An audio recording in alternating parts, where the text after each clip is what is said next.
Hello everyone. Today we are going to discuss about the winding up of the company. This is the last topic of the company law, that is winding up of the companies. Then what is winding up? Winding up means what? That is the winding up is the most common way in which the existence of the company is brought to an end. म्हणजे ही अशी एक common procedure आहे की त्या प्रोसिजरने कंपनीचं existence हे संपुष्टात येणार असतं, म्हणजे संपणार असतं. तर winding up means what? The procedure to close the company. म्हणजे अशी प्रोसिजर की त्या प्रोसिजरने कंपनी बंद केली जाते आणि कंपनीचं जे काही लिगल एक्झिस्टन्स असतं तर ते लिगल एक्झिस्टन्स कंपनीचं संपुष्टात येतं. तर ती जी प्रोसेस असते तर त्या प्रोसेसला म्हटलं जातं winding up of the company. त्याच्या काही डेफिनेशन्स दिलेल्या आहेत त्यांनी वाइंडिंग अपच्या. तर वाइंडिंग अप मीन्स व्हॉट?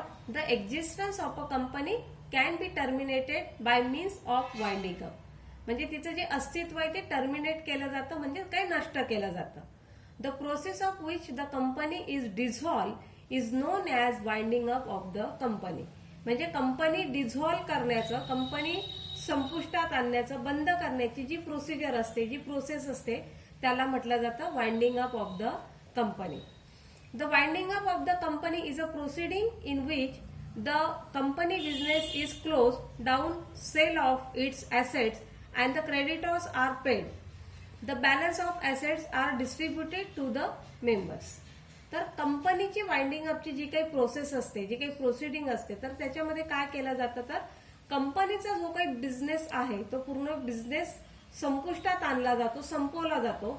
पण तो जो बिझनेस संपवत आणण्याची जी प्रोसिजर असते वाइंडिंग अपची, त्या वाइंडिंग अपच्या प्रोसिजरमध्ये काय केलं जातं, तर कंपनी बंद करताना कंपनीकडे किती ऍसेट्स आहेत, कंपनीच्या लायबिलिटीज किती आहेत, कंपनीचे कोण कोण मेंबर्स आहेत की त्यांना त्यांच्या ज्या काही लायबिलिटीज आहेत त्या त्या त्या लोकांना तिथे त्या पे केल्या पाहिजे. शेअर होल्डर्स असतील, क्रेडिटॉर्स असतील, डिबेंचर होल्डर्स असतील, तर त्या प्रत्येक व्यक्तीला त्यांनी जी काही इन्व्हेस्टमेंट कंपनीमध्ये केलेली आहे तर ती प्रत्येक इन्व्हेस्टमेंट त्या त्या व्यक्तीला त्याची त्याची जी काही त्यांचे अधिकार असतील, राईट्स असतील, तर त्यांचे राईट्स त्यांना दिले जावे आणि त्यानंतरच कंपनी पूर्णपणे बंद केली जावी. ही जी प्रोसिजर असते तिला म्हटलं जातं winding up of the company.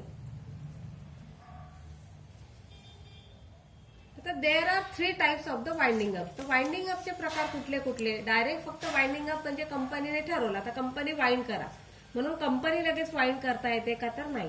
जसं कंपनी एक्झिस्टन्स मध्ये येताना ज्या काही लिगल प्रोसिडिंग्स असतात, ज्या काही लिगल प्रोव्हिजन्स असतात, लिगल प्रोसिजर असते, तर त्या प्रोसिजर थ्रू ती प्रत्येक गोष्ट फॉलो करूनच कंपनी एक्झिस्टन्स मध्ये येते. फॉर एक्झाम्पल, प्रमोटर एखादी कंपनी तयार करतो, त्याचा प्लॅन करतो, कंपनी तयार झाल्यानंतर ती रजिस्टर केली जाते, त्यानंतर त्याचा बिझनेस त्या कंपनीचा सुरू होतो. ही जी काही प्रोसिजर आहे त्याचप्रमाणे कंपनी सुरू होतानाची जी प्रोसिजर आहे तशीच प्रोसिजर कंपनी बंद करताना सुद्धा फॉलो केली जाते. Winding up assumes there are 3 forms of the winding up. That is, first, compulsory winding up. Compulsory winding up means that is winding up by the tribunal. Second, voluntary winding up. Third, winding up subject to the supervision of the court. तर हे 3 प्रकार आहे की ज्याच्यानुसार company बंद केली जाते. म्हणजे कंपनीची वाइंडिंग अपची जी प्रोसिजर आहे तर ती 3 प्रकारे केली जाते. ती म्हणजे कंपल्सरी वाइंडिंग अप, दुसरं voluntary winding up and winding up under the supervision of the court. आता जी व्हॉलंटरी वाइंडिंग अप आहे त्याच्यामध्ये voluntary members voluntary winding up आणि क्रेडिटर्स व्हॉलंटरी वाइंडिंग अप असे 2 प्रकार आहेत. तर फर्स्ट आपण बघूया कंपल्सरी वाइंडिंग अप. तर compulsory winding up means what? तर कंपल्सरी वाइंडिंग अप हे ट्रिब्युनल थ्रू केलं जातं. आता ट्रिब्युनल म्हणजे काय? तर ट्रिब्युनल म्हणजे एक क्वासी ज्युडिशियल बॉडी आहे. जसं आपलं कोर्ट असतं तर कोर्टाप्रमाणेच ट्रिब्युनल्समध्ये केसेस सॉल्व्ह केल्या जातात. परंतु कंपनीशी रिलेटेड केसेस असतील, लेबरशी रिलेटेड काही प्रॉब्लेम असतील, असे जे काही वेगवेगळे प्रॉब्लेम्स आहेत की ते लवकरात लवकर सॉल्व्ह केले जावे, तर ह्या वेगवेगळ्या ह्याच्यासाठी की ट्रिब्युनल्स त्या वेगवेगळ्या लॉनुसार एस्टॅब्लिश करण्यात आलेल्या आहेत. तर ह्या ट्रिब्युनल ह्या क्वासी ज्युडिशियल बॉडीज असतात. म्हणजे जजेसच तिथे निकाल देण्यासाठी क्वालिफाईड जजेसच तिथे नेमलेले असतात. परंतु आपल्या न्यायालयाची जी प्रक्रिया असते कुठलीही केस सॉल्व्ह करण्याची, तर ती प्रक्रिया ऍज इट इज तशीच्या तशी न वापरता थोडी शॉर्टमध्ये मेडिटेशनचं काम करून हे मॅटर लवकरात लवकर सॉल्व्ह करण्याची प्रोसिजर ट्रिब्युनलमध्ये केली जाते. म्हणून कंपनीशी रिलेटेड ज्या काही केसेस आहे तर त्या ट्रिब्युनल थ्रू सॉल्व्ह केल्या जातात. मग आता कंपल्सरी वाइंडिंग अप आणि winding up by the tribunal. तर हे जे कंपल्सरी वाइंडिंग अप आहे हे ट्रिब्युनल थ्रू केलं जातं. आधी हायकोर्टला पॉवर्स होत्या, हायकोर्टमध्ये कंपनीचे मॅटर जायचे, परंतु 2013च्या ऍक्टनुसार ट्रिब्युनल्सलाच त्या सर्व पॉवर्स देण्यात आलेल्या आहेत. आता winding up by the tribunal or compulsory winding up is discuss below under the following 3 heads. आता कंपल्सरी वाइंडिंग अप कधी कधी होऊ शकतं, तर त्यासाठी त्यांनी दिले की grounds of compulsory winding up, persons who can file a winding up petition, powers of the tribunal and the official liquidator and summary procedure for winding up. तर कंपल्सरी कंपनीचं वाइंडिंग अप कधी होऊ शकतं, कधी ट्रिब्युनल थ्रू कंपनीचं compulsory winding up होऊ शकतं. तर त्यात काही पॉईंट दिले त्यांनी. If the company pass a special resolution resolving that the company be bound up by the tribunal. जेव्हा कंपनी बंद करण्याची वेळ येते आणि ती कंपनीचं एक रिझोल्युशन पास करते, म्हणजे कंपनीचे मेंबर्स असतील, डायरेक्टर असतील, क्रेडिटर असतील, ते एक रिझोल्युशन पास करतील की आपण कंपनीचं जे वाइंडिंग अप आहे ते आपण ट्रिब्युनल थ्रू करायचं. त्यावेळी कंपनीचं वाइंडिंग अप हे compulsory winding up tribunal through केलं जातं. Next, if the company is unable to pay its debt. जर कंपनी तिच्या शेअर होल्डर्सला किंवा जे डिबेंचर होल्डर्स असतील, क्रेडिटर्स असतील, त्यांचे पैसे द्यायला किंवा जे कर्ज आहे कंपनीवर ते कर्ज फेडायला जर कंपनी कॅपेबल नसेल तर त्यावेळी सुद्धा कंपल्सरी कंपनीचं वाइंडिंग अप केलं जातं. थर्ड आहे, जर कंपनी काही आपल्या देशाच्या विरुद्ध काही गोष्टी करत असेल की जे आपल्या देशाच्या आणि आपल्या इंडियाच्या इंटिग्रिटीच्या आणि सॉव्हरेनिटीच्या अगेन्स्ट आहे, अशा जर काही गोष्टी कंपनीमध्ये करत असतील किंवा घडत असेल तर त्यावेळी सुद्धा कंपनी कंपल्सरी वाइंडिंग अप केली जाते. If the tribunal has order the winding up of a six company. जर कंपनीने ऑर्डर दिलेली असेल तर सिक कंपनी म्हणजे काय, तर कंपनीमधला कारभार व्यवस्थित चालत नसेल, कंपनीमध्ये काही प्रॉफिट होत नसेल, कंपनी नुसती चाललेली आहे पण त्याच्यातनं आउटपुट काहीच होत नसेल, कंपनी चालू राहून काही उपयोग होत नसेल, तर अशी जी कंपनी असते त्याला सिक कंपनी म्हटलं जातं. तर अशी कंपनी सुद्धा winding up compulsory winding up tribunal through केली जाते. Next, if the tribunal is of the opinion that the affairs of the company have been conducted in a fraudulent manner. Fraudulent manner म्हणजे कंपनीमध्ये जे काही कंपनीचं कामकाज आहे तर ते फ्रॉडुलंटली म्हणजे फसवणूक होते आहे, त्याच्यात शेअर होल्डरची किंवा मेंबर्सची किंवा इतर लोकांची फसवणूक त्यांच्या कामा थ्रू केली जाते, हे जर लक्षात आलं तर त्यावेळी सुद्धा कंपनीचं कंपल्सरी वाइंडिंग अप हे केलं जातं. त्यानंतर, the company does not Cummins it business within a year from its incorporation. म्हणजे एखादी कंपनी इनकॉर्पोरेट झाली, सुरू झाली, तिचं हे सुरू झालं, परंतु वर्ष होऊन गेलं तरीही जर कंपनीचा बिझनेस ऍक्च्युअल मध्ये सुरू झालेला नसेल तर अशी कंपनी कंपल्सरी वाइंडिंग अप केली जाते. त्यानंतर second, persons who can file a winding up petition. म्हणजे कंपनी वाइंडिंग अप करायची असेल तर त्यासाठी रिट पिटिशन फाईल करण्याचा अधिकार काही व्यक्तींना आहे. तर ते कुठले व्यक्ती आहेत की कंपनी वाइंडिंग अप करण्याचं पिटिशन जे दाखल करू शकतात. तर सेक्शन 309 मध्ये दिलेलं आहे की following persons may petition for winding up of the company. The company itself and application to the court for winding up of the company shall be petition. तर कंपनी स्वतः कंपनीच्या नावाने तिथे पिटिशन फाईल करू शकते की आम्हाला कंपनी वाइंड अप करायची आहे. तर कंपनी स्वतः पिटिशन फाईल करू शकते किंवा कंपनीचे क्रेडिटर्स असतील, कंपनीचे मेंबर्स असतील तर ते सुद्धा पिटिशन तिथे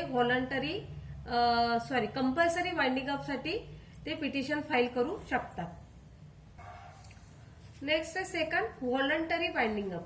व्हॉलंटरी मीन्स काय, व्हॉलंटरी म्हणजे स्वइच्छेने कंपनी बंद करणे. तर हे स्वइच्छा म्हणजे कोणाची इच्छा असेल तर voluntary winding up of the company means winding up by the members और the creditors of the company without interference of the court. म्हणजे कंपनीचे क्रेडिटर्स किंवा मेंबर्स हे व्हॉलंटरीली त्यांच्या स्वइच्छेने जेव्हा ते ठरवतील, एक रिझोल्युशन पास करून घेतील की आता आपण आपली कंपनी वाइंड अप करूया. कंपनीचं बऱ्याच वेळा काही कंपन्या असतात की त्यांचं एक स्पेसिफिक पर्पज असतं आणि त्या पर्पजसाठी फक्त ती कंपनी सुरू झालेली असते. मग कंपनीचं ते पर्पज पूर्ण झालं की ती कंपनी ऑटोमॅटिक बंद करण्याची प्रोसिजर सुरू होते. समजा एखादी कंपनी एखादा 2-3 वर्षाचा बिझनेस कंपनीला करायचा असेल आणि जो काही त्यांना बिझनेस करायचा किंवा एखादं प्रॉडक्ट त्यांना तयार करायचं असेल, ते प्रॉडक्ट एकदा तयार झालं की त्या कंपनीचं काम संपलं. असं जर त्या कंपनीचं काम असेल तर ते पर्पज पूर्ण झालं की व्हॉलंटरीली ते मेंबर्स आणि शेअर होल्डर्स त्या कंपनीचं वाइंडिंग अप हे करू शकतात. तर ते winding up, voluntary winding up करताना त्यांना कोर्टाचा इंटरफिअरन्स नको असतो. ते त्यांचे शेअर होल्डर्स किंवा कंपनीचे क्रेडिटर्स किंवा मेंबर्स एक स्पेशल रिझोल्युशन किंवा ऑर्डिनरी रिझोल्युशन पास करून जे त्यांच्या आर्टिकल्स ऑफ असोसिएशन मध्ये त्यांनी ऑलरेडी मेन्शन केलेलं असेल की अशा प्रकारे आपण आपली कंपनी वाइंड अप करायची. आपण सुरुवातीलाच बघितलेलं आहे की कंपनीच्या आर्टिकल्स मध्ये कंपनीची सर्व प्रोसिजर म्हणजे वाइंडिंग अप पर्यंतची सर्व प्रोसिजर मेन्शन केलेली असते. तर तसं जर आर्टिकल्स ऑफ असोसिएशन मध्ये मेन्शन केलेलं असेल तर त्या प्रकारे सुद्धा कंपनीचं व्हॉलंटरी वाइंडिंग अप हे होऊ शकतं.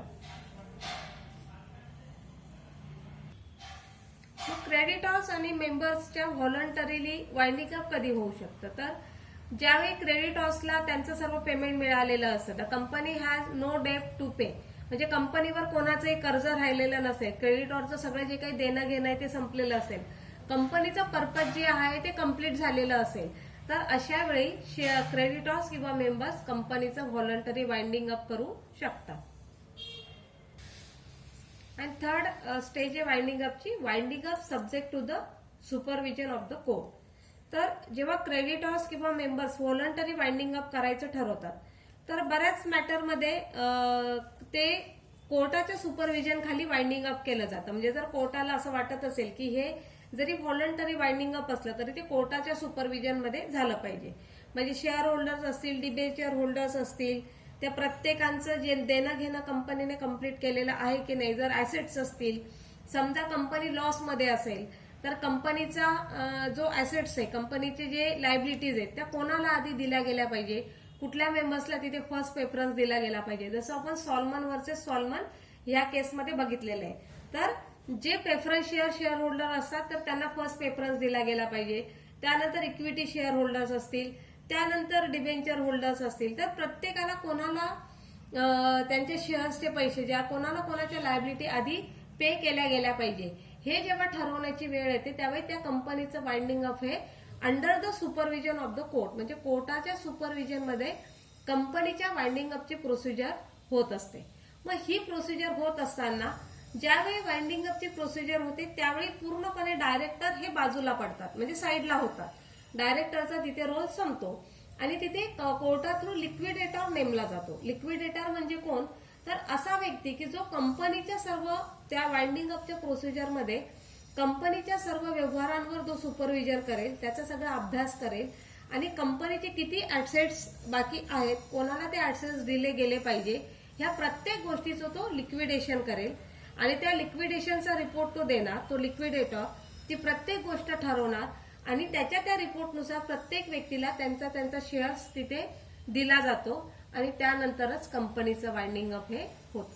तर हे झालं winding up of the company.